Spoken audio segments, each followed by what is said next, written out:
Welcome to the Elevate podcast, brought to you by the Registered Master Builders. Each week we explore the ideas and practices that help us get the best from our businesses, our teams and ourselves. I'm your host, Ryan Castle. We talk to experts, advocates and business owners in the construction industry to share their knowledge, insights and experiences to help you build a better business and enjoy a better life. Now let the business building begin. Today on the podcast, we are joined by Dr. Chris Litten, General Manager Research at BRANZ. Chris, welcome along to the podcast. Great. Thanks, Ryan, for letting me be here, really. You bet. And I know that you've got some pretty interesting insights into H1 and what's happening. Before we dive into all things insulation, maybe you could give us a bit of background on yourself. How have you come to be involved here? What's been your connection with the construction industry? Yeah, sure. So I am a scientist by training, but not at all in the building area. So I was a chemist. And I used to spend a lot of time overseas doing drug discovery for various pharmaceutical companies. But I came back to New Zealand about 20 years ago to work here in New Zealand in the science system. So I've been doing that for literally the last 20 years. I joined BRANZ about 9 years ago, and it was very much as a general manager of research. So I definitely see my role as just enabling my researchers to get on and do the really good research that they can and do. And more importantly these days is really getting those insights and that impact from that research out into the industry that needs it. So I'm not a building scientist, although I'm really passionate about building now that I've learned so much more about it and so much that can be done to improve where we're at in terms of New Zealand construction. So yeah, that's where I'm coming from. Thank you, Chris. And it feels like a very topical element, I think, where as construction environment, we can be frustrated by yet another thing we need to get our head around and more compliance and more regulations. But I think on the other side, when we see a family living in a nice, warm, dry house, absolutely bringing joy. So you can see the value of some of the things you've been working on. Now, Chris, I understand you presented at the Constructive 2024 conference on this topic. Yep. Would you be able to, we probably don't quite have time for you to run through your whole presentation again, although, no, let's not. Could you give us maybe some exec summary, high-level points of some of the things you covered at Constructive? It was part of a panel discussion that was very much around H1 and the changes that were there. And I very much talked about, the H1 changes, which is all about energy efficiency, have made some improvements to what we think should be done in terms of the building code, because we know the building code, the minimum is quite low. So increasing those sort of standards and those expectations around energy efficiency was really positive. I think the real breakdown along the way was really that it remained really complex to understand what those changes were and how to comply with them. And I think that's some of the real concerns around that I have been hearing in some of the works that we've been trying to do and understand as well about what really are those concerns. Are they real? How can we address them? I certainly know that's a focus for government as well. But I think at the end of the day, the increase in the H1 standards is the right thing to be doing around energy efficiency, because that does help make people's health outcomes even better. So that warm, dry, healthy type environment that they richly live, work and play in. So it's not just about homes, of course, although that is a predominant part of it, but it's also not just about insulation and more insulation. And I think that was kind of the breakdown and the understanding of what could be done and what should be done in the space. Okay. So maybe could you dig into that a little deeper? If we expand on that, it's not just about insulation. You've talked about energy efficiency. Can you tell us a bit more about what this extends to? I think one of the really tricky things is we know the building code has a lot of clauses, A through lots, and the real challenge is that each of those clauses quite often are treated as individual in isolation. So H1 is about energy efficiency, but it doesn't really talk to, say, G4, which is about ventilation. But they actually go hand in hand. You can't have a high-performing home without good ventilation, for example.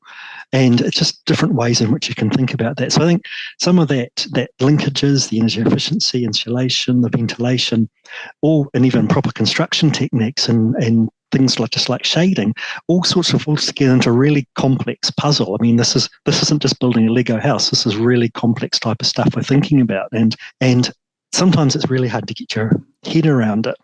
So for the longest time, everybody used when they were designing and building houses was using the schedule method, right? Which is literally a cookbook of what you can do this and this and this. And one of the perverse outcomes of that is, for example, you need an enormous R value in the roof space, but actually you don't, because if you used other methods like modelling and calculation methods, you don't need to do that. You can still meet those energy efficiency requirements of the new H1 standards without having to have R20 or R9 in the roof space. That's just not necessary. And that's the type of thing which then adds real complexity to the build, makes things even more difficult. And if you just follow that method, does make it more expensive. So there's a whole lot of, again, just thinking about all those different types of aspects, those contributions to how the building performs is really important. It's not just about need some more insulation, or we need some more ventilation, or we need something else. That's part of what we're trying to talk about. So when we have tools and things which help both designers and builders create these homes, it's really kind of get people to think about, well, it isn't just more insulation, it's more kind of what else does it look like? Sure. And Chris, something comes to mind for me, which is where have you seen the responsibility or most use sitting? Is it been more in the design architecture part of the equation, or are you actually seeing builders themselves really getting quite deep into this understanding so they can do it from their side? I think it's both. I think there's definitely a whole skills piece which we are working on. There's a piece of research we're doing at the moment is what skills do the builders, design and industry need for, really for continued sustainability improvements. So there's a piece of work around that. And I think there's a lot of education. And if you go to the BRANZ website, branz.co.nz, I think pretty much the first thing you'll see is energy efficiency, H1 energy efficiency support. If you click that link, takes you to a huge amount of information and webinars and tools and different ways in which you can think about, designing and building, high performing or at least even high performing. It doesn't even have to be that. It's just about having buildings which meet the current clauses of the building code. Okay. And I understand that BRANZ advocates for maintaining the current insulation standards. Why is this important? And is there some kind of crossover to environmental impact we should be thinking about as well? Yeah, I guess that's part of what we're discussing, really. It's not, we don't advocate for the current insulation standards. We're advocating absolutely for the current energy efficiency standards, the H1 standards. I think it's very easy just to think H1 is about energy efficiency is just about insulation. It's not. It's about the system. It's like you need to think about overheating issues. So what's the orientation of the building you're putting in? What does the colour of the roof look like? Is there shading? What are the window sizes? It's really quite complex. I think some of the work that we've been doing recently shows that for a single-storey house in Climate Zone 1, so Auckland, that region, you can save $7,500 per building if you use a calculation method, and $12,000 if you go a bit further to the modelling method. And that's just because you don't have to use the cookbook. There's other options. You can have standardised windows. You don't have to have slab insulation. You can have smaller and less windows. It's even about the orientation. So there's lots of variables which people aren't as across as they could be. And to be fair, as we go forward with this, they really need to be. So, there are savings in some of those zones, and it certainly gets more complex. And that's for a single story, average sized home in Auckland. So, and there's clearly lots of variables around that. But again, that sort of shows that H1 doesn't have to cost more; it can be cheaper, actually, because there's lots of other options. You don't have to just follow that cookbook. The other thing I think we're finding interesting in some of the work we're doing, we do an ongoing survey about building construction and how people are finding living in their homes and the things they deal with. And some of that's also about surveying things. And we're finding like 83% of insulation that we've surveyed isn't installed properly. So I think there's a really interesting piece of actually education that, if we're trying to achieve these standards, actually putting things in the right way to do it is really important too. So there's some interesting findings that we need to continue to talk about and help people understand. Actually, you can't tuck insulation and squish it all up and expect you to get what the performance of the house was, the building was. So interesting stuff. Yeah, pretty novel idea to install things the way they're supposed to be installed to have them perform correctly. It's kind of novel insight. Like it. As maybe take us a bit more technical, I think we all probably grasp the general idea of ventilation and how it plays a role. Would you be able to take us from a technical perspective a bit deeper on how ventilation plays that role? Yeah, I think ventilation comes back to that whole think of the building as a system or a home as a system. I think ventilation is essential. And I think in the old days, mum used to be at home and the kids would go to school and they open the house and dry everything outside and have flow through the house, right? That doesn't happen anymore, of course. And buildings, rightly so, are becoming more and more airtight because it helps the games help with the energy efficiency and the performance of the building. But that does come at the expense of actually opening windows and doors and things sometimes. So the ventilation is important. It needs to be considered in the whole system. I mean, even things like if you have a shower, your ventilation in your shower, we look at some of the ducting that goes from the shower to the outside where it should be going, but it's so convoluted and bent and complex that it just doesn't be efficient as it needs to be or effective as it could be. So, it's about when you're installing things, just think carefully, the quickest way to get, in this case, ventilation, steam out of your bathroom is to have a straight pipe as straight as you can, as direct as you can. So not wandering around half the house and around all sorts of corners. And we do see that, and that just doesn't help. So it is an important part, I think, part of, a lot of people talk about additional moisture in the roof space. Well, the new H1 standards haven't caused that. There was already moisture in the roof space before that came along, before the new H1 standards came along. And it's like, okay, well, how do you deal with that? I think ventilation's important, but also, as he's talked about before, the orientation's important and shading and all those sorts of things. And I'm not kidding, the colour of the roof's really important. I think we're literally doing some work at the moment on some roofing that if you have a dark coloured roof, that's really great. It dries out over winter. That has enough warmth and heat into it. But if it's white, it doesn't.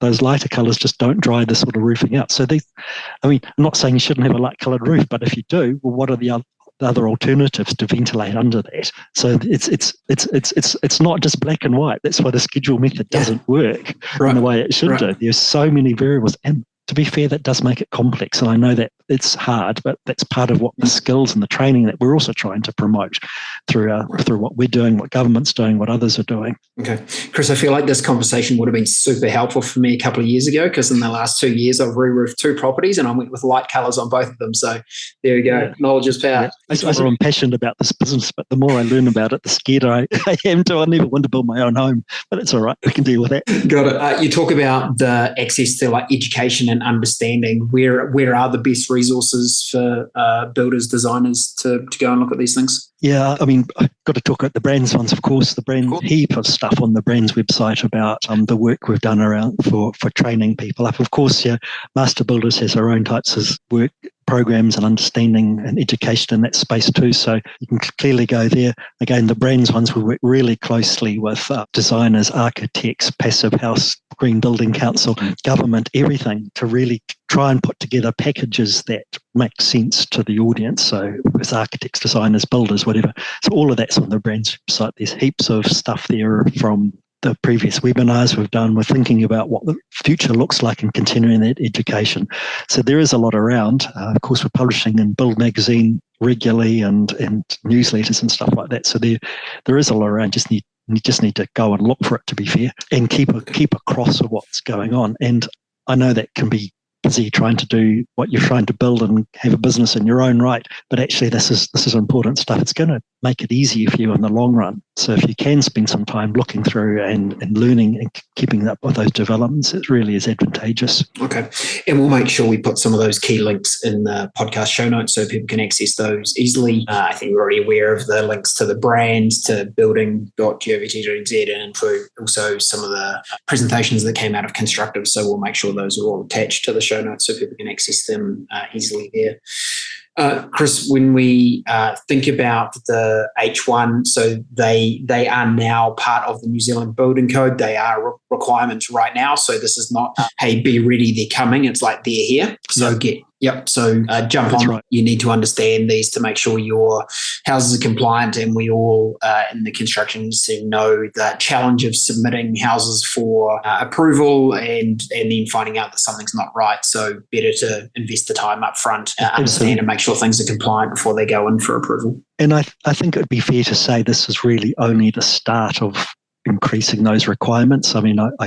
We're not the government, so I can't say what the government will do or what they should do. But if we take climate change and sustainability as serious as we need to, this is just a step in that direction. So I'm sure at some stage there will be more coming. I don't know what that looks like, but it is really important that it's not going away. So it's about, if you understand that, and even just doing some of the simple stuff right. As I talked about, installing insulation properly. I mean, another classic one is not putting too much timber studs in the buildings. You don't need as many that we have seen. Some framing ratios that we've seen are just way out of scale for what needs to be done. I mean, that adds cost, adds complexity, but it is probably the way that people understand how to do it, and I totally get that. But there are cheaper and simpler ways to build. And I think that's something that people could be looking at. They're like two magic words, cheaper and simpler. We all like those. And if there's opportunity for that, that's great. Over-engineered, overbuilt doesn't really help anyone, does it? Okay, so Chris, to summarise the new H1 requirements, they are in effect in the New Zealand Building Code. They really cover three key areas, being the insulation requirements, thermal performance, and then ventilation and overheating considerations. Those are the kind of the three key areas. And lots of places to go and help with your education, including the BRANZ website, and we'll put some of those other elements in. Curious, looking forward, what projects have you got on the go? What else are you kind of excited about discovering? So we're doing some great work at the moment. I've already mentioned the future of work projects. So that's literally, well, what skills do the designing building community need for the future? So working closely with education providers and curriculum setters in that space. So they're doing some really interesting work there. And we're also actually working with UNESCO in a project they're doing internationally about what are the vocational requirements and what could be useful in New Zealand context. And also we're providing our information to the globe, really, about what works and what in our space. So that's exciting. I talked about moisture in the roof space. We're doing some really interesting work at the moment, which we'll be talking about fairly soon, called warm roofs. And that very much, instead of having the insulation just above the ceiling level, it's pushing the insulation out onto the effectively just under the roof. So it creates the whole envelope of the building, rather than just the bit that you live in the ceiling, in the roof space. So that's actually showing really interesting stuff around that. The temperatures in the house and under house in the house are almost consistent. They don't change or they don't fluctuate like, before, in the roof space in a standard construction, you'd see, 30, 40, 50 degrees in that space, and the house would follow that temperature. But in this warm roof space, it doesn't happen. You get the roof, you get the space under the roof, as well as in the house, very similar sort of tracking temperature-wise. So that immediately helps with the whole overheating problem and some of those things. Like many of these things, it does cost a little bit more, but the overall benefits far outweigh that smaller cost. I mean, some of the things we've been talking about, even the cost difference between 3.6 and 7 is really actually minimal. It does cost more, but it's minimal compared to what you're trying to then do by putting a big double glazed window in, where actually some sort of smaller standard ones. So there's some really interesting cost benefit type of work we're doing in that space. Doing a lot of work around, strangely enough, ventilation and indoor air quality. There's some interesting stuff going on about, we know these homes are airtight, comes back to ventilation. So what is the best types of ventilation, and how, even more importantly, it's all very good for designers and builders to do things, but people actually need to live in their homes properly as well. So I've been talking about, people need to design buildings right, they need to build them right, and really importantly, people need to operate them right. So literally, open a window every now and then. So I want to be really clear. This is not just the builder's problem. It's not a designer's problem, but actually the occupiers in these buildings need to actually play the game as well. We did some really interesting stuff. We went to some home shows recently, the home and garden type shows, and we were literally talking about the benefits of opening windows, that ventilation thing, and it doesn't sound like rocket science, but some people it just was completely surprising. But even to the point we were getting emails from people that were saying, "Hey, thank you so much for coming and talking about this." So I've got 2 kids who've had asthma and were coughing all night. Now just because open the windows for 10 minutes every morning, they don't do that anymore. So if you can make a little bit of impact and change with a few people like that, that's really awesome. So that's a really big focus of the work we're doing at BRANZ at the moment is, okay, we've got great research, we've got great insights, but how do people create the change? And as I said before, we're not the regulator. We can't make the regulations. So we're thinking very many different ways in which we can literally homeowners or whoever it is, the right audience, to try and do the right thing. So it's an exciting piece of work that's going on. So indeed. Keeps us busy. And Chris, I need some insight into how this research actually happens. When you were talking about the roof cavity and being able to be out there, I was picturing you literally lying in a roof cavity with a beaker in one hand trying to capture moisture and a thermometer in the other, seeing what the temperature is. Is that how it works? Pretty much, and we throw some lasers in there too, because they're fun. Yeah, they're cool. Things like that. So absolutely, literally. I mean, here at BRANZ, I don't know if people know, but BRANZ is situated about half an hour north of Wellington, sort of between Poira and the Hutt Valley. We're on 5 hectares here, and we literally do have homes that we can make, or buildings that we can make as airtight or as air leaky as we can. We can retrofit them. We can do whatever we like them. So literally what we're doing now is the ventilation house, this one that we're talking about with the warm roof on it, we've cranked up the humidity to 100% at the moment. You go in there, it's like going to Fiji or somewhere in the middle of summer. I quite like it, to be fair. But the point of that is we're trying to grow mold in it, then try to understand what the ventilation implications are on that, and actually how the warm roof, that construction I talked about before, how that really impacts that indoor air quality, those conditions of those buildings. And I know that some of the stuff's been done overseas before, and it's not new in a global sense, but it is kind of unique in the New Zealand sense. And it's really important for us to understand how that works, how it complies with the building code, and how it can be done cheaply or affordably and with quality as well. Because we don't want to be promoting something that's a good idea, but actually no one can build it. That doesn't make any sense either. Sure. Hey, thanks, Chris. It's been really insightful. Maybe I'll see if I can book a tour of the BRANZ facility and come and hang out. You'd be welcome. In Fiji or pseudo Fiji. Could be quite interesting. Nice. Really appreciate the work that BRANZ are doing and helping the industry understand how all these things are interconnected, helping us build healthier homes and workspaces. Thank you for sharing your knowledge and for what BRANZ has put together. We'll make sure that the people can access that research. And straight after we wrap, I better go and open a window. Yes, please do. I might do the same. It's getting warm in here. Hey, thanks, Chris. Appreciate your time on the podcast today. Welcome, Ryan. Thanks very much.